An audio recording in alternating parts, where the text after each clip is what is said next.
Welcome to Spatial Conversations, the world's first 100% spatial podcast captured entirely using the Apple Vision Pro.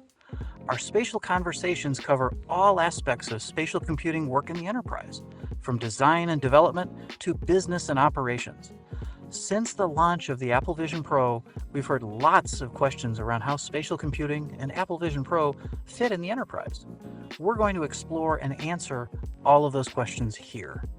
If you like this video and want to see more, please like and subscribe.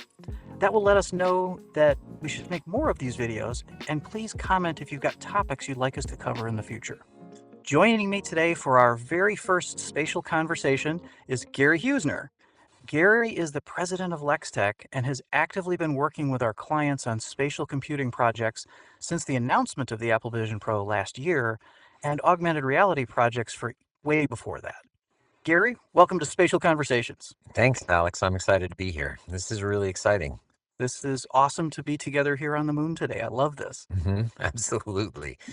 What a perfect backdrop. Very quiet. It is. It's very quiet. So speaking of quiet locales, or maybe not so much, we both had a chance to visit Apple headquarters recently and really connect with both Apple leaders and other business leaders and dig into the future of spatial computing. What was the biggest takeaway or the thing that had you most excited from that trip? I think the thing that I found most inspiring from recent conversations and talking with business leaders is really the idea of how spatial with AI and ML is going to change the way we think about designing our work and tools experiences and really change the way people work, making them more effective, more efficient, but also allowing us to work in whole new ways together. So What that about you? sounds, well, that sounds awesome, but I have to ask you because that also sounds a little fluffy in some cases. What's an example that jumped out at you as something that was, wow, we couldn't do that before. That's really empowering if we think about it that way. And anything in particular that jumps to mind there? I think, there's a lot of time and energy being spent on putting people into the same locations in order to train on very expensive resources, or we build out whole environments as control centers that are extremely expensive to maintain and don't move with where the people go. People go home, people go on vacation. Yeah. But now we have the ability to design centers that can actually go with people where they're going to be when we need them. And so critical resources who have important knowledge to be able to make decisions and be aware of what's going on can, slip into the Apple Vision Pro and have that environment with them. That for me is very exciting. What about you? So I think my biggest takeaway from some of these conversations, first off, it has been um, really, really interesting how much Apple is leaning into the enterprise. Some of these things, again, that they're announcing with their research papers, some of the things that they're bringing to the table. If we look back at the iPhone 1, it was, okay, hey, here's the phone, but there was no active talk about, hey, here's how this is going to change your work life. Yeah. And that when we really look at the Vision Pro, there's been so much about, hey, here's how this is going to help, as you said, change and just make it easier to work in the future and what that's going to look like. So hmm I think that gives us quite a lead into what the next couple of years look like. Because of Apple leading into that, that's really going to bring about this revolution, and I Well, love that. But you hit and something super important there, which is distance, yeah. and all of these different use cases where physicality was so important that yeah, we had awful video meetings. We'll come back to talking video meetings in a minute, but how does the removing distance fit even beyond the we had to be in the same room, but bringing folks together? Right. And I think there's several areas to touch on in this space, but just the simple one is, if you go back to that example, we've got an expensive setup for a Mm. person to be able to get the information they need, to be able to communicate the way they need to, and they have to go to the setup. And now what I can do is when I take that differently, I don't have to necessarily even have, we used to have phone calls, right? When we used to send letters, and then we had, advent of cellular, and I can communicate while I'm moving around, and video meetings and other stuff. I think all of that is interesting, but I think when we're saying I want to collaborate and look at the same thing, Having that thing Mhm. be flat or having that thing be three-dimensional, for me, that's extremely exciting. In collapsing the distance to create a collaboration that is focused on us working on something that isn't flat, that Yep. involves thinking and visualizing in three dimensions, as one area, in addition to just the having all of my tools there and having the people show up and be able to stare and look at my screens in the same way, and while it sounds like I might just be doing a screen share, it goes far beyond that once you're actually in the experience and it's in a spatial environment. What do you think about that? Uh, Totally agree. And I think one of the things that I want to make sure folks hear loud and clear, because I completely agree, any physical operations center that exists today that people had to physically come together to do what they needed to do, whether that's an operations center for airlines or emergency systems or anybody else, spatially, we've now have the opportunity to transform that where we can be anywhere and have those same capabilities. And Yeah. I think that's huge. Well, I mean, if you go back to it, right, just unpack it a little bit, we had to put wires down to be able to carry a signal to get a telephone. Then we had to put bigger wires down to carry a signal to put up a television. And then we had to do all this stuff, and we're transmitting everything electronically, anyways.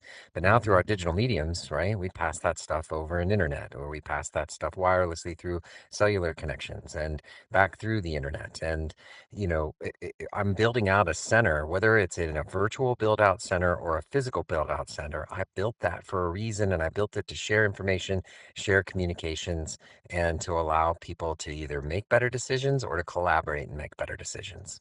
So it's not a big far fetch to say I can do that virtually.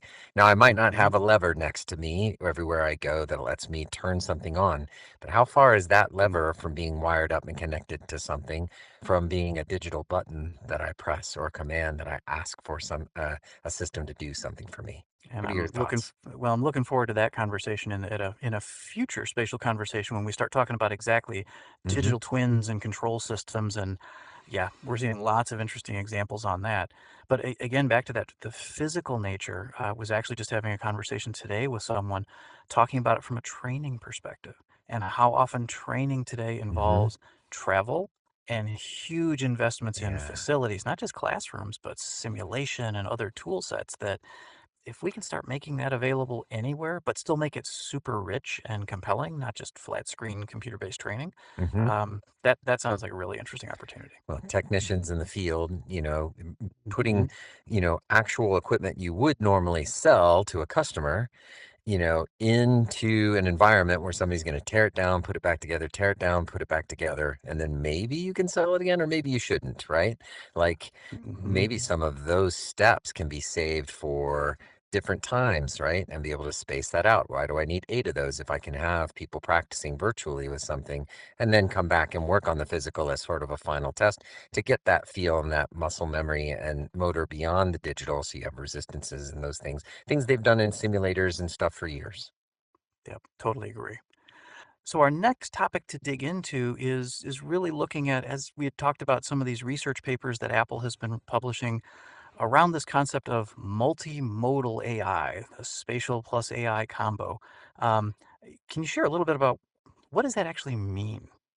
Well, I think there were sort of two things we saw recently. One with an ability to reference objects within a screen to be able to figure out in reference when you say, I want the one to the left of what you're looking at, or give me the left button, or copy that text from the field, So you're saying one on the mode upper is right. actually an application screen itself. Yeah, yeah, it could be a mode. And so, that ability to refer to something and have Mhm. the system be able to go, oh, I know what they're referring to. And then I think the other part is actually understanding the things that are within your field of view or vision within an application or within a spatial environment. So vision as that second modality is the Mhm. visual from a both imagery and assuming we're talking about the depth perception as well. Right, for spatial and across. So looking within a space, that's 15, 20 feet over there, right? And Hmm.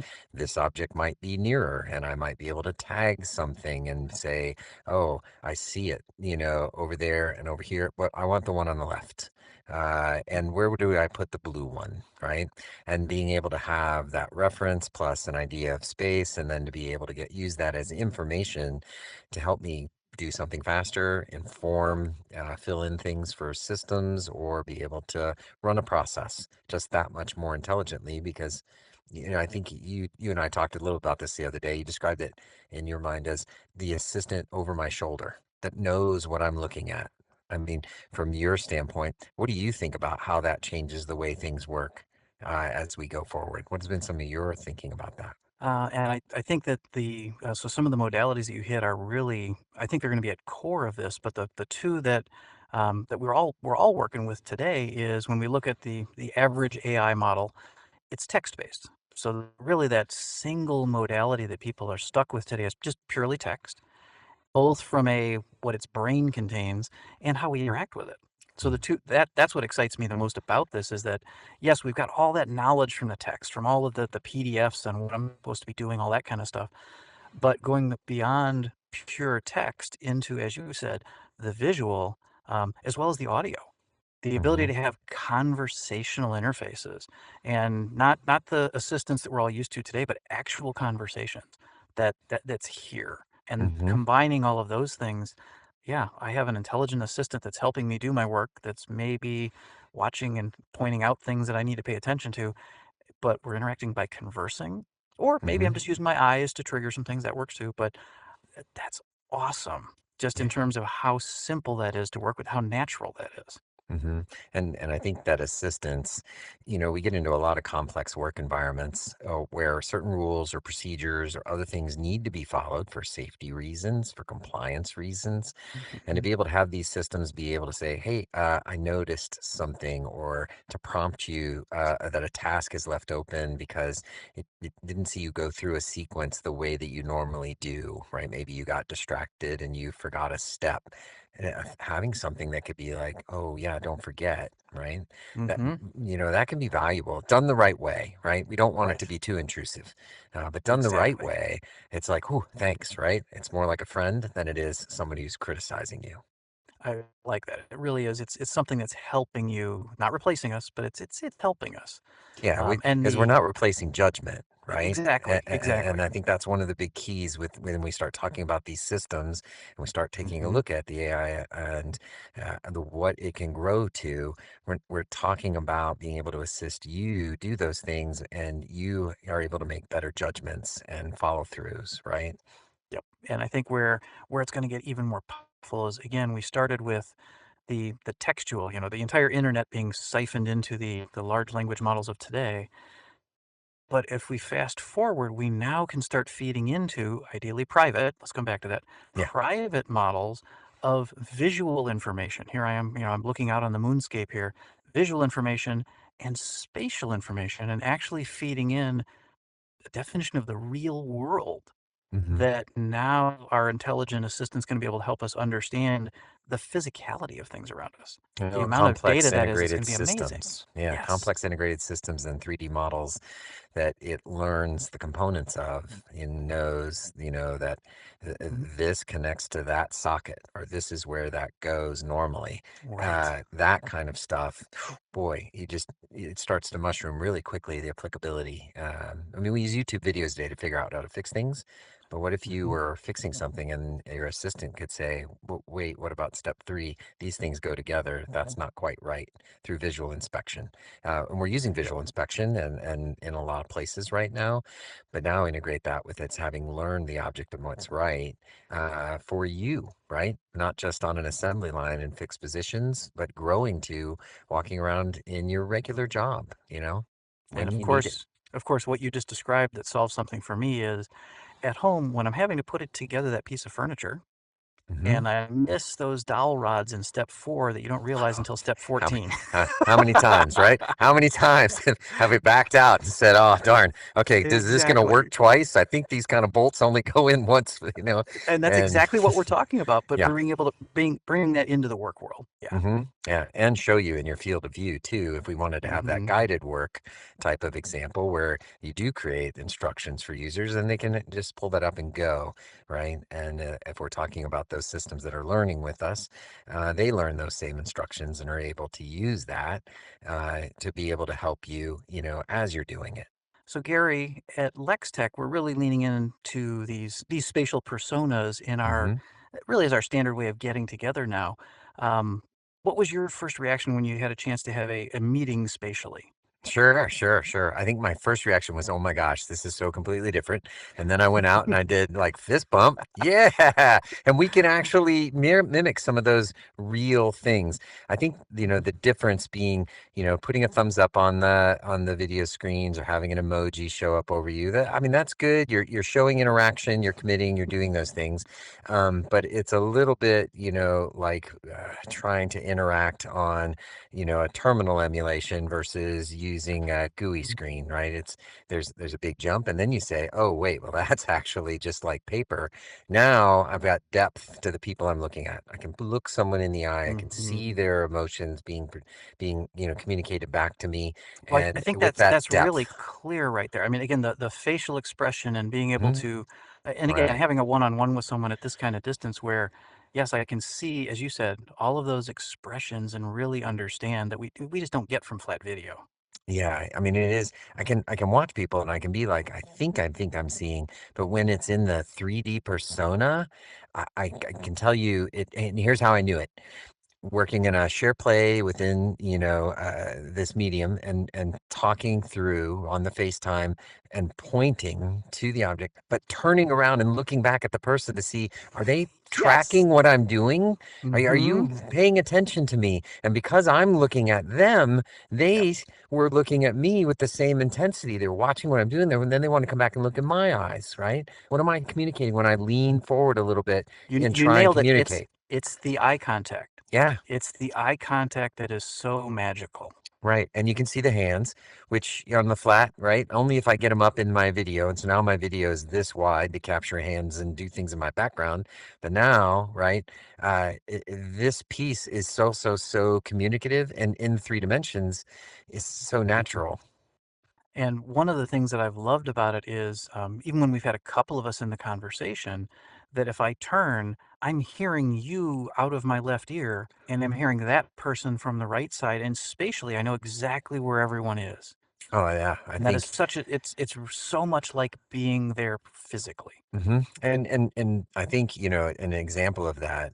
One of the first conferences that I was in, I had to get up and move away and a conversation was still continuing, but I had to go down the stairs, get something at the front door, and come back to join. I said just 1 second, and the funny part was, as I did that, the sounds went behind me, and then as I turned around, the sounds were farther away in front of me, and then I'm back in the room as if I was there, like, and as if everyone else was with me in my physical space. That was pretty magical.